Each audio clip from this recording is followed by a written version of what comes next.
사람들이 각각 어떤 누구를 이렇다 저렇다라고 평가하는 기준 가운데 중요한 한 가지가 또한 있을 수 있습니다.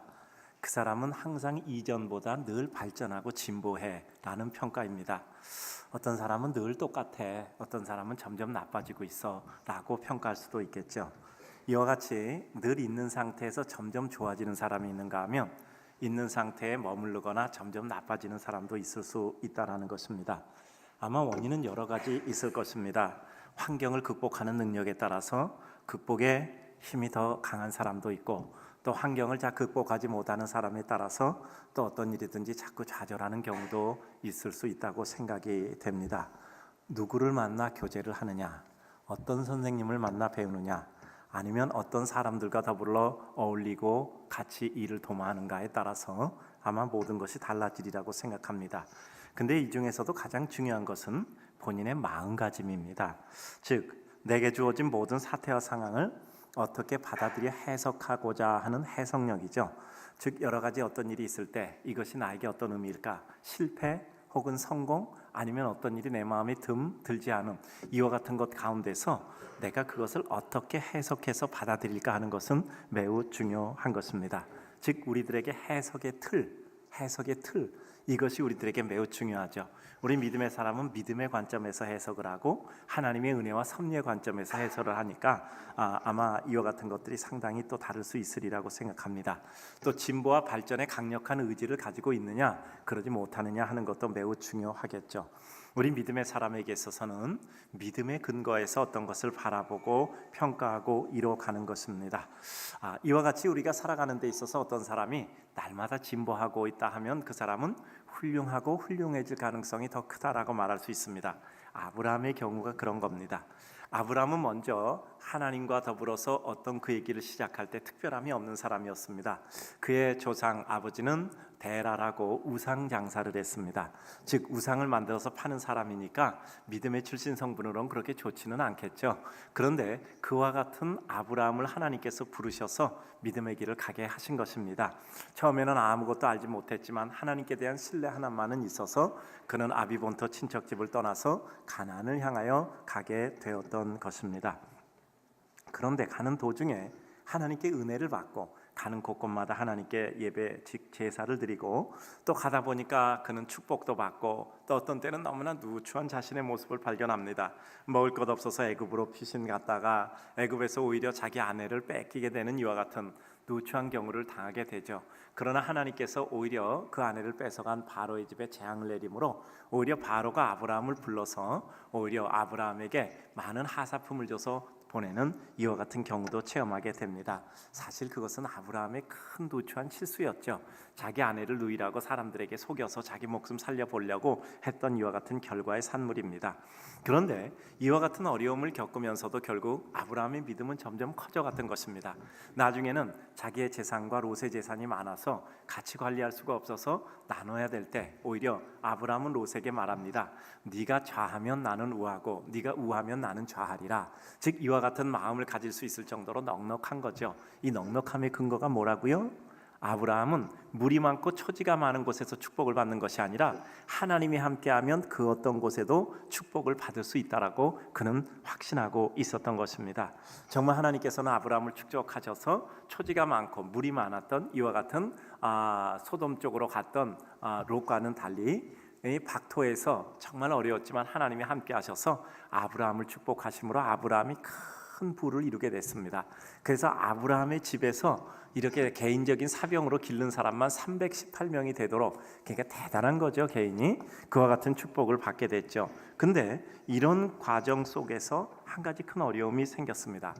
이 롯이 간 이와 같은 소돔 쪽에 나라가 있는데 5나라입니다. 소돔, 고모라, 아드마, 스보임, 소알, 이 5개 부족 국가가 있는데 이 5개 부족 국가가 메소포타미아 지역에 있는 맹주 엘람의 그돌라오멜에게 조공을 바치고 살았어요. 근데 어느 날 좀 이들이 좀 힘이 세진 거예요. 야, 우리가 저 그돌라오멜에게 끝까지 조공을 바칠 것이냐, 우리가 힘을 합해서 이제 조공 바치지 말자, 그런 겁니다. 그랬더니 이 엘람의 맹주 그돌라오멜이 화가 났어요. 그래서 메소포타미아의 4개 부족 국가 시날, 엘라살, 엘랑, 고임 등을 동맹을 맺어서 이 동쪽 소돔성 쪽에 있는 자섯 부족국가 나라를 쳐버린 겁니다. 그래서 사람이 많이 죽고 재산도 탈취당하고 거기 사람도 납치당했는데 롯과 그의 식구들까지 납치당했어요. 그 소식을 아브라함이 들은 겁니다. 아브라함이 듣고 마음을 어떻게 가눌 수가 없었어요. 내 아들과 같은 내 조카인데. 그리고 너무 견딜 수가 없었어요. 그래서 아브라함은 결심을 했습니다. 자기의 사병 318명을 데리고 메소포타미아의 4개국 연합군과 더불어서 전쟁을 선포한 겁니다. 그리고 야음을 틈타서 메소포타미아 연합국을 쳤던 거죠. 그래서 모든 탈취물을 다 뺏어오고 또 뿐만 아니라 롯과 그의 가족 다른 사람들까지도 다 구해서 전승해서 오게 되었던 거죠. 그랬더니 이 전쟁에 있어서 말하자면 대단한 승리를 이룬 겁니다. 그래서 이 동쪽에 있는 뭐 소돔 고모라 비롯해서 이 다섯 나라로부터 이제 사람들에게 찬양을 받게 되죠. 그때 살렘왕 멜기세덱은 특이한 사람입니다. 그쪽 지방은 다 우상신을 섬기는 이와 같은 지역인데 이 살렘왕 멜기세덱은 하나님을 섬기고 있었단 말이에요. 그리고 그 중에서 제사장의 역할을 또 감당하고 있어서 그는 아주 존귀한 자였습니다. 그 살렘왕 멜기세덱이 이 아브라함에 대해서 이렇게 치하를 합니다. 천지의 주제여 지극히 높으신 하나님이여 아브라함에게 복을 주옵소서. 너희 대적을 내 손에 붙이신 지극히 높으신 하나님을 찬송할지어다. 아브라함을 이렇게 축복했단 말이에요.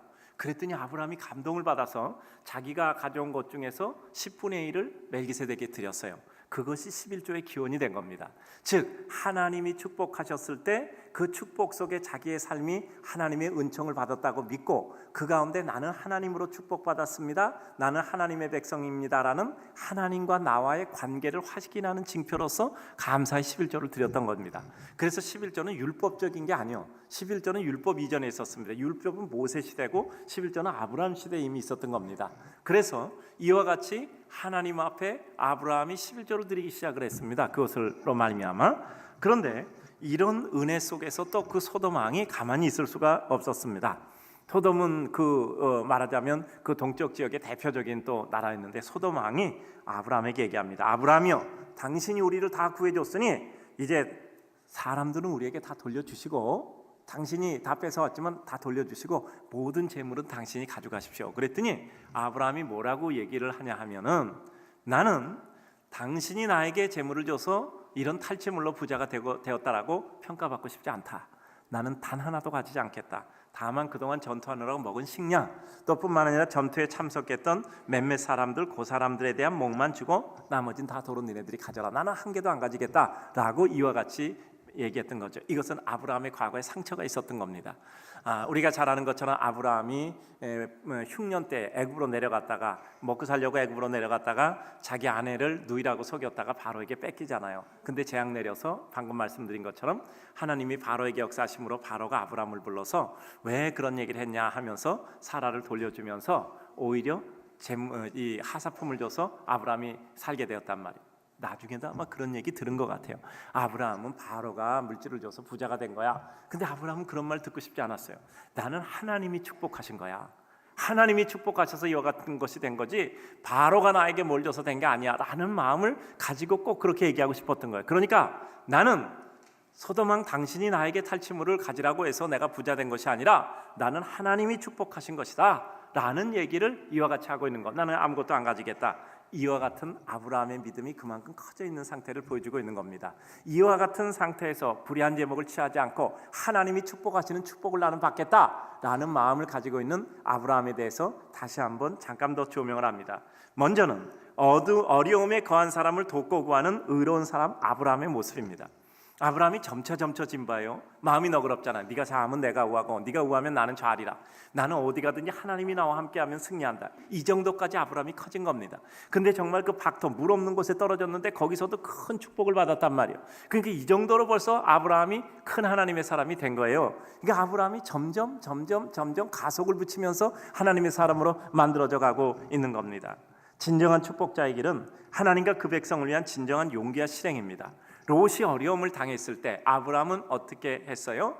그는 도무지 어떻게 할 수가 없었어요. 318명의 사병이 있다고 하지만 그것이 이와 같은 4개의 부족 국가의 연합군하고 해서 상대가 되겠습니까? 가뜩이나 그들은 전투를 위해서 키워진 용사들이고 아브라함은 개인이 키운 이와 같은 사병인데 전투력에 있어서 상대가 안 되죠. 그런데 아브라함은 그냥 있을 수가 없어요. 여러분, 강가에서 아버지와 아들이 놀고 있었어요. 근데 갑자기 물살 때문에 아들이 강가에 떠내려갔습니다. 아들은 막 호적거리면서 죽을 것 같아요. 아버지 보세요. 아버지가 수영을 안타깝게 못했어요. 그래서 아들을 구할 수가 없어요. 그럼 아버지가 난 수영도 못하고 내가 들어가면 나도 죽고 너도 죽는데 둘 다 죽느니 한 사람이라도 살아남자. 그러고 아들이 죽어가는 것을 보고 아버지가 거기서 그냥 있을 수 있겠습니까? 아버지는 그럴 수 없어요. 내가 차라리 죽는 게 더 낫지. 저 아들이 저렇게 죽는 것을 내가 구경하고 있다가 나는 그래도 살아남아 있다면 내가 내 평생 동안 어떻게 살 것인가? 아버지는 논리적으로 생각하지 않아요. 애정과 사랑은 논리를 넘어서는 겁니다. 논리적으로 따지면 아버지가 뛰어들어가면 안 되죠. 근데 거기서 안 뛰어들어갈 아버지는 없습니다. 안 뛰어들어갈 아버지는 없어요. 왜죠? 사랑이니까. 사랑은 논리를 넘어서는 겁니다. 그래서 성경에도 사랑은 허다한 허물을 덮고 사랑은 허다한 죄를 덮는다고 했죠. 사랑은 논리적이지 않아요. 그러므로 사랑은 논리적이지 않아요. 사랑이 뜨거우면 모든 것을 가능케 하는 거예요. 아브라함은 거기서 조카 롯을 아들처럼 여기고 있었거든요. 그러니까 내 군사력이 318명이다 이게 중요한 것이 아니라 하나님이 나를 지켜주신다. 내가 살고 죽는 것은 군사력의 일부가 아니라 하나님이 함께 하신다. 그리고 나는 롯을 그냥 죽게 놔둘 수는 없다 생각하고 그는 의로운 마음을 가지고 사랑의 심정을 가지고 적진을 향하여 가게 된 것입니다. 내가 들어가면 죽는 것 뻔해. 그래도 뛰어드는 거예요. 그러나 하나님이 함께 하시면 나는 살아날 수 있어. 나의 살고 죽음은 하나님이 함께 하셔. 롯에게 네가 좌하면 내가 우하고 때하고 똑같은 겁니다. 아브라함이 벌써 이만큼 큰 거예요. 마음 먹은 것과 실행이라는 것은 달라요. 사람은 진정한 인생의 승리는 마음 먹은 것을 실행하는 겁니다. 여러 번 말하지만 역사는 머릿속의 생각을 기록하지 않습니다. 역사는 머릿속의 생각을 실행한 결과를 기록하는 게 역사입니다. 따라서 머릿속에 생각만 한 것은 평가하지 않아요. 우리는 살아가면서 내가 그때 그랬으면 좋을 걸 하는 이런 후회는 우리에게 아무 의미가 없는 겁니다. 어떤 것이든지 정확히 결정되면 그것을 실행하는 거예요. 그러니까 늘 우리가 말씀하잖아요. 머릿속에서 정확히 통찰하고 멀리 보고 그 다음에 정확히 분별 판단하고 그 다음에 그런 일을 어떻게 하죠? 실천하는 것. 우리 통찰력, 판단력, 실천력, 지구력, 결정력 5가지 얘기할 때 반드시 실천력이라는 게 들어가잖아요. 아무리 멀리 봐도 아무리 정확하게 판단해도 실천이 없으면 그건 아무런 의미가 없는 겁니다. 그러니까 우리들에게 있어서 정말 중요한 것은 무엇이죠? 실천하는 거예요. 우리 믿음이라는 것은 말로 하는 게 되는 게 아니라 실천하는 것이죠. 사람은 살 만큼 영악해요. 그래서 자기가 살아가는 삶에 있어서 나름대로 논리를 가지게 됩니다. 하나님 앞에 봉사해도 봉사의 논리가 있어요. 하나님 앞에 봉사하지 않아도 봉사하지 않는 논리가 있다 말이죠. 내가 다른 사람에게 괴롭혀도 괴롭히는 논리가 있고요. 다른 사람에게 선을 행해도 선을 행하는 논리가 있습니다. 아니 나는 논리 같은 거 없어. 그냥 생각나는 대로 해. 그래도 머릿속에 이미 논리가 된 겁니다. 그래서 어떤 결정을 하게 되는 것이죠. 그런데 이 아브라함에게 있어서 논리는 뭐냐면 하나님이 나와 함께 하신다가 그의 모든 행동의 논리란 말이에요. 그가 어떤 생각을 결정하고 행동하는데 논리였던 것입니다. 그래요. 우리가 주의를 봉사하는 사람도 봉사하는 논리가 내가 좀 어려워. 내 몸도 약하고 내가 지금 형편도 어렵고 내 주변 모든 일하는가 사역이나 관계도 좀 어려워. 그리고 여러 가지 형편이 어려워. 그러면 못하는 거예요. 근데 내가 이렇게 좀 어렵긴 한데 내가 그래도 이렇게 할 수 있을 것 같아. 조금 더 시간을 내보고 마음 내보다 오히려 봉사하고 헌신하면 힘이 날 수 있어. 하나님께서 나를 긍휼히 여겨줄 수 있어. 이런 생각을 가지면 또 할 수 있는 거예요. 여러분 우리가 어떤 논리를 개발하는가에 따라서 전혀 다르단 말이에요. 어느 날 마음의 용기 논리가 들어서면 우리는 그 마음이 가열된단 말이에요.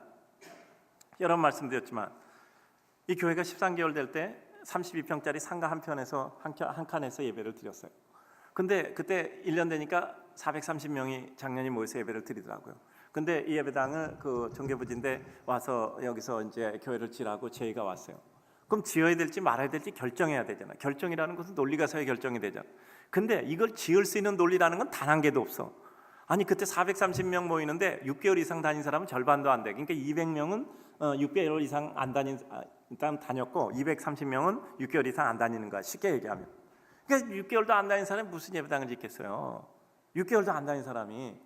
그러니까 100가지를 생각해도 다 이거는 해나마나 아무 논리적으로 안 되는 거야. 가만히 기도하면서 생각해 보니까 그런 결정은 해야 되잖아. 뭔가 논리로 결정해야죠. 그래 후회는 없죠.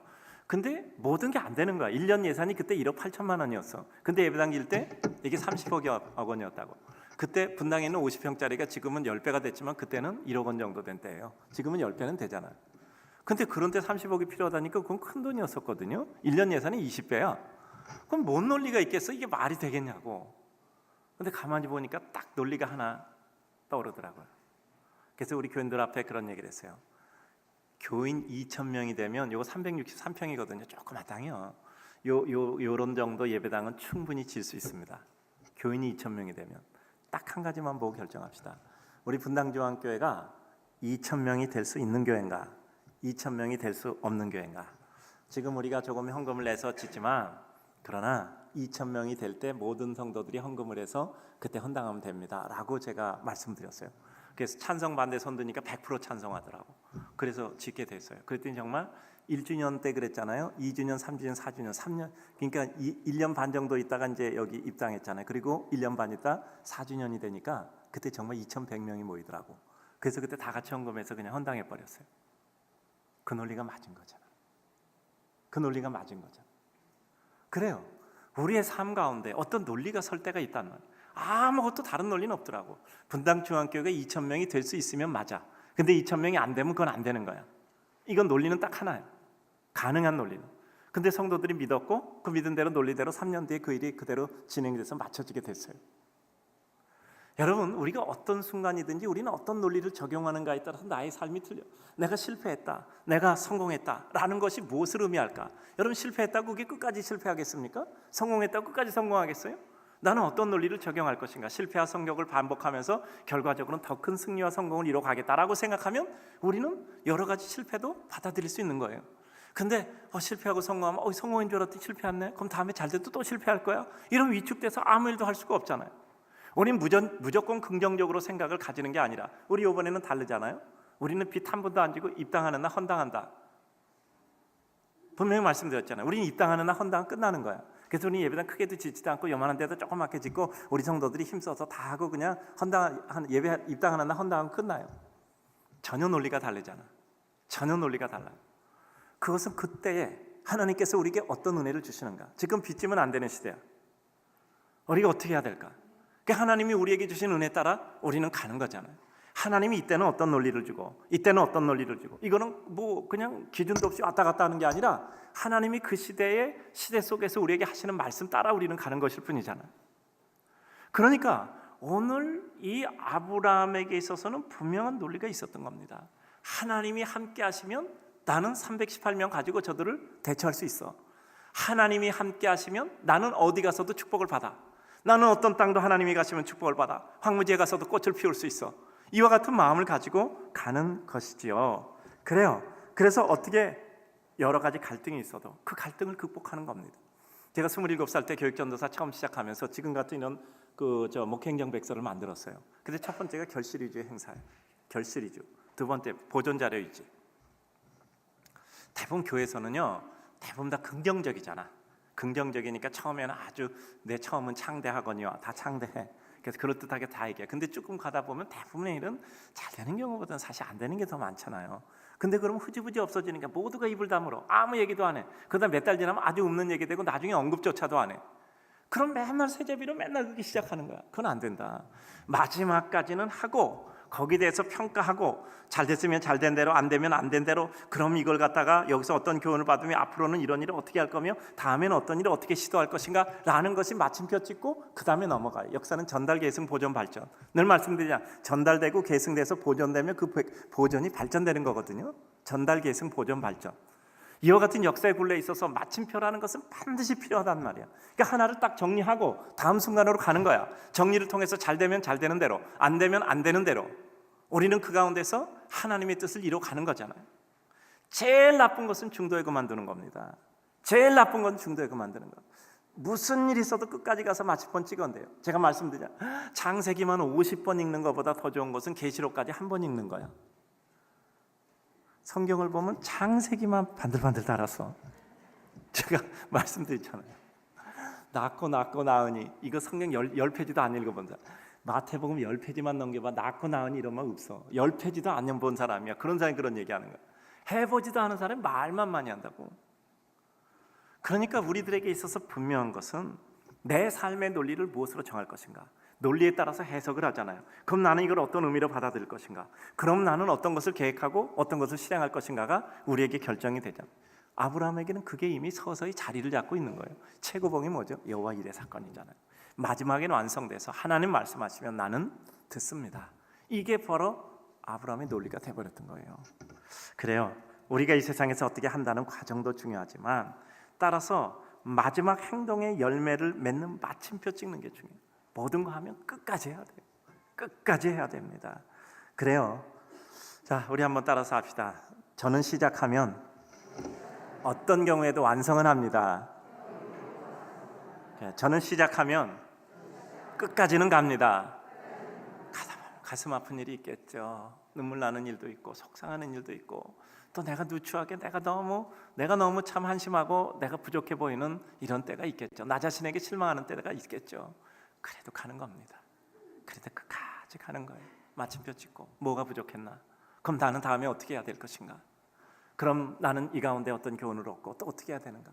그래야 우리가 다음에 발전과 진보가 이루어지지. 그렇지 않으면 우리는 날마다 그 수준을 우리는 벗어날 수가 없는 겁니다. 그래요. 우리 하나님의 백성들 다 마지막까지 가는데 논리가 있어야 가잖아. 그 논리가 뭐죠? 하나님이 내 논리야. 하나님이 내 논리야. 믿음이 내 논리야. 그 믿음의 논리를 가지고 해석하고 믿음의 논리를 가지고 내 길을 정하고 믿음의 논리를 가지고 나 아픔과 시련과 고통과 그 내 마음의 모든 마음의 갈등들을 해결하는 거예요. 여러분 어떻게 사람이 하는 일에 100가지를 다 잘하겠습니까? 어떻게 100가지가 다 내 마음에 들겠습니까? 어떻게 모든 게 다 흡족하고 억울한 일 없겠습니까? 그러나 그 가운데도 우린 끝까지 가는 거예요. 제일 잘못하는 건 중도 포기하는 겁니다. 끝까지는 가는 겁니다. 이제 하나님의 축복을 받고 그 얻은 것을 하나님께 돌려드리는 아브라함의 모습 방금 말씀드렸죠. 시편 127편 1절을 보면 성을 지키는 자, 파수꾼, 집을 지키는 건축자의 수고가 아무 수고 없이 헛되다 그랬어요. 어떤 때? 하나님의 도우심이 없으면. 하나님의 도우심이 있어야 성을 지키는 자, 건축자, 파수꾼의 모든 일이 의미가 있는 겁니다. 그리고 시편 127편 2절을 보면 너희가 아침에 일찍 일어나고 늦게 나오며 수고의 떡을 먹어도 헛되다. 뭐가 없으면요? 하나님의 도움과 은혜가 없으면. 일찍 일어나고 늦게 나오며 수고의 떡을 먹고, 저는 이 관용구가 굉장히 마음에 와닿아요. 일찍 일어나고 늦게 나오며 수고의 떡을 먹어도 인간이 할 수 있는 모든 노력을 다하는 거잖아. 그래도 하나님이 없으면 우리는 안 되잖아. 그래요. 우리가 이 세상에 그렇게 노력해도 안 되는 게 있잖아요. 그렇게 노력해도 안 되는 게 있잖아요. 뭐가 있어야 되죠? 그렇게 노력했는데 하나님의 긍휼이 여기심이 있어야 되잖아. 내가 내 손이 수고한 대로 먹을 것이라 복되고 형통하려. 우리가 내 손으로 수고해서 먹는 거 당연한 거잖아. 아니야, 근데 내가 그렇게 했었는데도 안 되잖아. 그렇게 일찍 일어나고 늦게 자고 그렇게 수고해도 안 되는 때가 있어요. 갑자기 비 와서 다 떼내려가는데 농부가 얼마나 황망합니까? 그래요. 내가 내 손으로 수고해서 먹고 지낼 때 하나님의 은혜를 주셨을 때 가능한 것이지요. 우리는 하나님 앞에 큰 능력과 은혜대로 감사하는 삶을 사는 겁니다. 오늘 멜기세덱에게 아브라함은 자기가 가져온 것에 10분의 1을 드렸단 말이에요. 이건 뭐냐면 하나님께 감사하고 하나님을 인정하는 표시란 말이에요.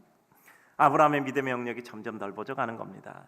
이제는 네가 어떤 걸 선택하도 나는 어떤 찌꺼기가 주어져도 그 가운데 하나님이 함께하면 나는 담대. 자, 따라서 합시다. 최악의 것을 가지고 최고의 것을 만들어냅니다. 제 책상에도 오늘 메모한 거 최악에서 최고를 만든다. 따라서 합시다. 최악에서 최고를 만든다.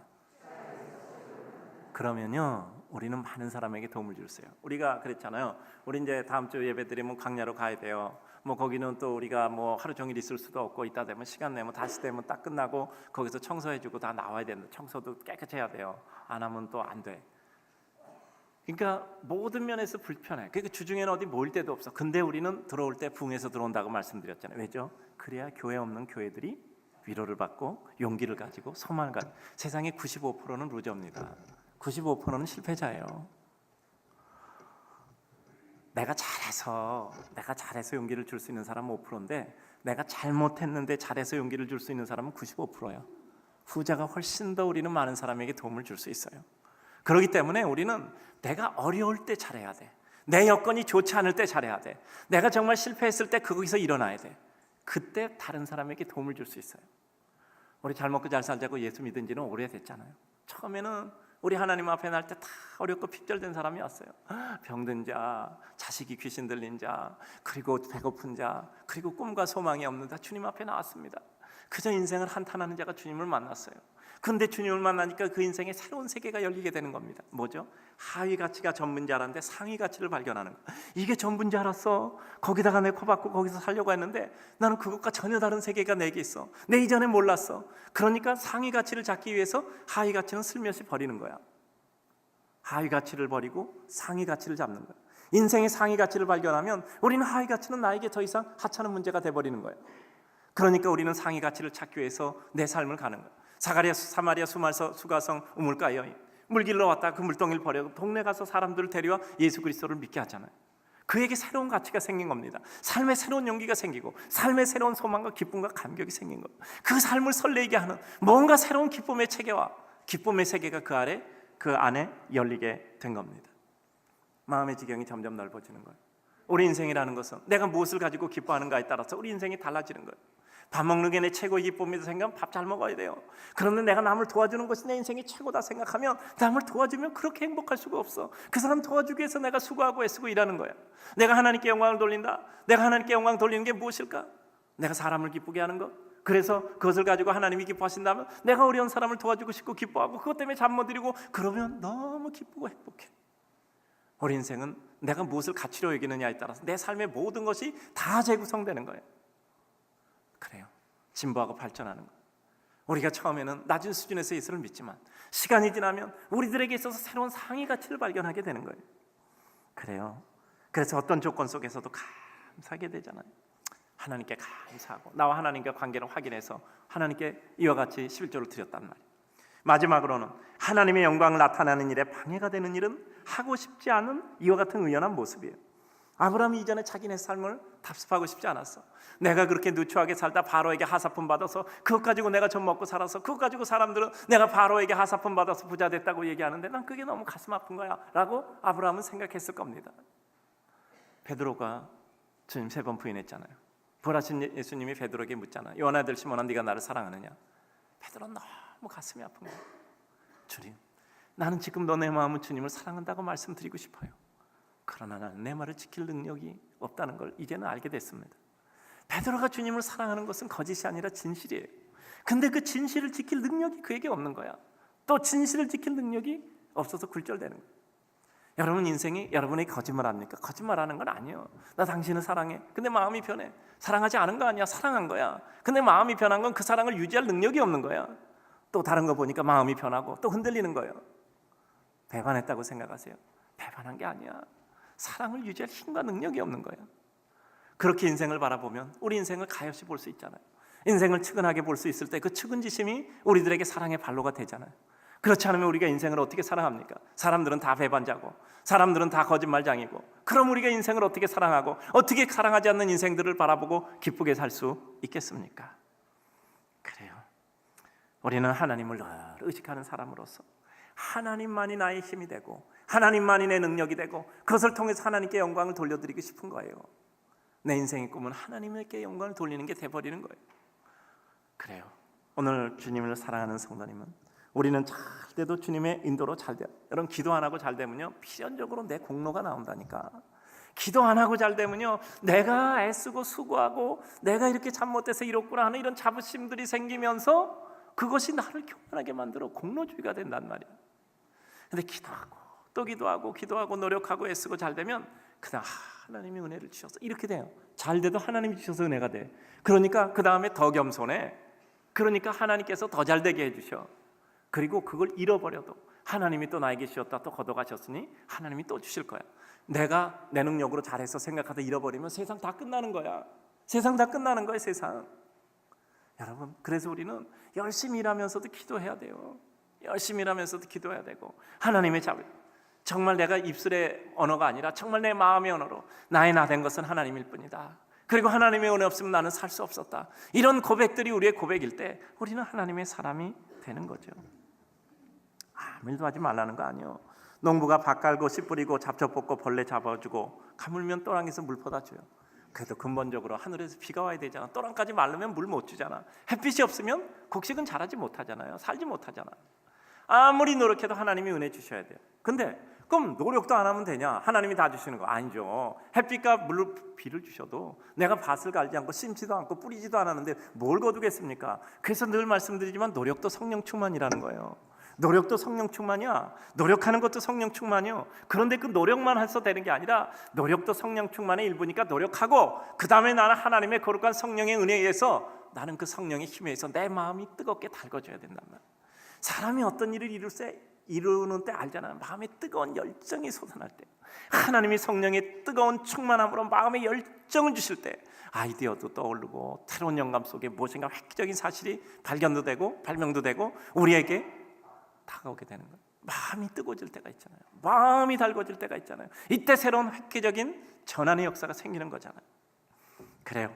우리가 하나님 앞에 진정으로 경배하는 마음이 돼서 주의 뜻을 이룰 수 있는 겁니다. 아브라함은 소돔 왕으로부터 그 재물을 얻어서 그래서 내가 부자 됐다는 소리 듣고 싶지 않았어요. 내가 전에도 바로에게 하사품 좀 받아서 그것까지 부자 됐다는 소리 들었는데 난 그렇게 살고 싶지 않다. 나의 나됨은 하나님일 뿐이야. 나의 축복은 하나님으로부터 온 것이지 나의 축복은 다른 것으로부터 온 것이 아니야. 나는 능력이 부족하지만 하나님께서 이렇게 은혜를 주셨어. 그래요. 어떤 사람이 더 감사하겠습니까? 내가 부족한데 하나님이 은혜 주셔서 하는 사람은 끝까지 감사하잖아. 내 수고 내 노력이야 라고 생각하면요 어느 날 무너지면 너무나 허망하잖아요. 세상에 미련한 자를 들어 지혜로운 자 부끄럽게 하시고 약한 자 들어 강한 자를 부끄럽게 하신다는 하나님. 이 말씀을 생각할 때 우리가 정말 약하고 부족했구나 라고 느낄 때 그것 우리들에게 계속적인 진보가 이루어지는. 내가 더 진보할 수 있을까? 내 진보가 여기서 끝날까? 그건 딱 한 가지예요. 내가 부족하다고 느끼면 난 계속 발전할 수 있는 거야. 근데 내가 그래도 다 됐다라고 생각하면 이제 거기가 끝이야. 거기서부터 하락하는 것밖에 없는 거예요. 여러분 저희 집이 15층인데 15층에서 1층으로 내려오는 것, 1층에서 15층으로 올라가는 것 두 가지 생각해 보세요. 중간에 만나겠죠? 올라가는 사람은 계속 올라갈까? 내려가는 사람은 계속 내려가는 거야. 처음 시작이 어디가 중요하지 않아. 어떤 방향을 타고 있느냐예요. 결국 아브라함의 모습을 보면 느끼는 것은 아브라함의 진보잖아요. 아브라함이 쑥쑥쑥 크고 있단 말이에요. 넘어지기도 하고 엎어지기도 하고 고꾸라지기도 하고 누추한 꼴을 당하기도 하고 자기의 바닥을 보기도 했지만 그러면서 아브라함은 크는 거예요. 쑥쑥쑥쑥 커가잖아요. 그래요. 내가 지금 부족해도 나는 나날이 발전하고 있다는 확신을 가져요. 제가 여러분께 여쭤볼게요. 여러분 5년 전보다 지금이 훨씬 더 낫습니까? 안 하는 사람은 뭘까? 자 다시 5년 전보다 지금이 낫습니까? 3년보다 지금이 낫습니까? 작년보다 올해가 더 낫습니까? 올해보다 내년이 더 좋다고 생각하세요? 네, 축복입니다. 하나님의 축복. 왜 그렇죠? 하나님이 나를 인도하실 것이니까. 내가 부족한 거 어떻게 해? 하나님 정말 진솔히 말씀드리는데 나는 어쩔 수가 없는 것 같아요. 나는 한계가 있다는 걸 늘 발견합니다. 하나님이 나를 붙잡아 주셔야 되고 하나님이 내 길을 인도하셔야 되고 하나님이 순간마다 나를 어거시켜 주셔야 되고 하나님 나를 인도해 주셔야 됩니다. 하나님이 순간마다 나를 놓는 그 순간에 나는 반드시 무너집니다. 하나님께서 내게 은혜를 더하여 주시옵소서. 나는 하나님 손잡지 않고는 갈 수가 없어요. 이때가 우리가 가장 강한 때가 아니겠습니까? 이때가 가장 강한 때가 아니겠습니까? 하나님의 불쌍히 여기심이 우리 인간에게는 최고로 강한 때예요. 하나님이 어느 날 우리를 불쌍히 여기지 아니할 때 우리는 그때부터 추락하는 일밖에 남은 게 없는 거죠. 우리 사람 만나면 이런 거 있잖아요. 10년 사귀었어. 나는 너 만나기만 하면 너한테 이런 좋은 점이 있었는지 난 전혀 몰랐어. 어떻게 이렇게 날마다 새로운 게 좋은 게 있어. 얼마나 큰 은혜입니까? 나는 너를 보면 날마다 깜짝깜짝 놀라. 그리고 마음이 실망된다면 얼마나 큰 어려움이겠어요. 자, 시작하려면 바닥에서 시작하는 게 훨씬 낫습니다. 바닥에서 시작하는 게 훨씬 나아요. 그러니까 처음부터 괜히 이렇게 뻥하니 시작하지 말고 바닥에서 올라가는 거예요. 바닥에서. 그러면 하나님 앞에 진보하는 것밖에 없습니다. 내가 아무리 출중하다고 생각해도 내가 진보하지 못하면 그것은 잠깐 사이 추락하고 마는 겁니다. 내가 아무리 부족해도 한 걸음씩 나아가면 우리는 하나님 앞에 새로운 은혜를 입는 거예요. 오늘 말씀 정리합니다. 어제 저녁에 프린트를 해놓고 아침에 일어나는데 곰곰이 그런 생각이 들어요. 나는 왜 사는가? 나는 왜 살아가고 있는가? 내 삶의 의미는 무엇인가? 내게 있어서 가장 큰 기쁨은 무엇일까? 나 때문에 주변에 있는 사람들은 도움을 받고 있는 것일까? 나는 왜 살아가는가? 나는 누구인가? 내 삶의 의미는 무엇인가? 나 때문에 주변 사람은 도움 받고 있는가? 하나님은 나 때문에 무엇인가 영화로움을 얻고 계시는 게 있을까? 라는 생각을 아침 내내 할 수밖에 없더라고요. 그게 우리 인생이잖아요. 거기엔 대한 답이 없으면 우리는 위축되는 겁니다. 왜 사십니까? 삶의 의미가 무엇이라고 생각합니까? 무엇 때문에 사십니까? 내 옆에 있는 사람이 나 때문에 도움을 얻고 있다고 생각하십니까? 하나님이 나 때문에 영광을 얻고 있다고 생각하십니까? 처음에 우리가 예수 믿을 때는 내게 필요한 것이 있어서 예수를 믿었어요. 나쁜 거 아닙니다. 주님 앞으로 인도되는 좋은 주님의 유도제예요. 아주 좋은 겁니다. 그러나 어떤 정도 시간이 지나면 우리 인생이 달라져. 상위 가치를 발견하잖아. 상위 가치를 발견하잖아. 이제는 내가 이전에 추구하던 것이 내 마음을 만족하게 하지 못해요. 내가 더 높은 상위 가치를 발견하는 순간 내 인생에는 새로운 진보와 더불어 우리 인생의 새로운 길이 열려지기 시작하는 거예요. 사건 하나를 겪으면서 아브람은 점차적으로 무너지는 것이 아니라 점차적으로 진보하고 있는 거예요. 점차적으로 진보하고 있는 거예요. 심지어는 그가 거꾸로 들임당하는 이와 같은 누추한 일을 당해도 그는 그럼에도 불구하고 그것을 통해서 나는 이 장면이요 굉장히 은혜가 많더라고요. 그가 바로에게 하사품 받아서 그 치욕스러운 그의 삶의 순간들이 있었잖아요. 근데 여기서 소돔왕이 얘기할 때 담대하게 나는 이 재물 받고 싶지 않다. 나는 이것으로 부자 됐다는 얘기 듣고 싶지 않다. 가슴 아팠던 것을 그는 딛고 일어선 거란 말이에요. 오늘 주님을 사랑하는 성도님들, 우리의 약점을 가장 장점으로 만들 수 있어야 돼. 제가 말씀드렸죠. 전에 우리 교회 부목사님, 담임 목사 임식 가는 데 가서 가장 제가 얘기했죠. 우리 목사님은 내가 데리고 있어 본 결과 자기의 약점을 장점으로 만들 수 있는 사람이다. 약점을 보셨을 때 사랑하는 마음으로 따뜻하고 부드럽게 말씀드려 주라. 비난하지 말고. 그럼 그 약점을 가장 큰 장점으로 만드실 분이다. 그렇잖아요. 내 약점이 있지만 그 약점을 장점으로 만들 수 있다면 우리는 하나님의 축복의 사람이잖아요. 우리 주님을 사랑하는 성도님들, 날마다 발전하기를 주님의 이름으로 축복합니다.